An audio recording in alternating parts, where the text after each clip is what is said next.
అందరికీ నమస్కారం అండి.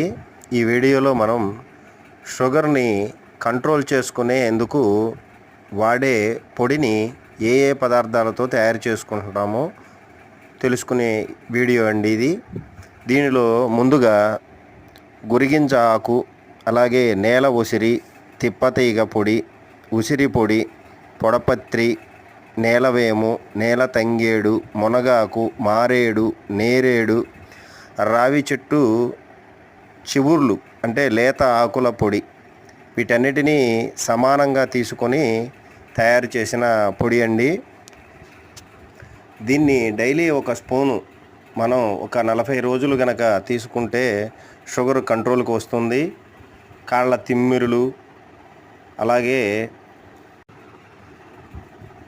యూరిన్ అతిగా మూత్రానికి పోవటము ఆగుతుంది. అలాగే లివర్కి కూడా బలం చేకూరుతుందండి.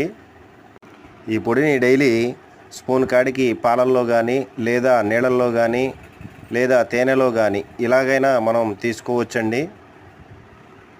నా వీడియోలు కనుక మీకు నచ్చినట్టయితే లైక్ చేయండి, అలాగే షేర్ చేయండి. మీ సలహాలు సూచనలు ఏమన్నా ఉంటే కామెంట్లో పెట్టండి.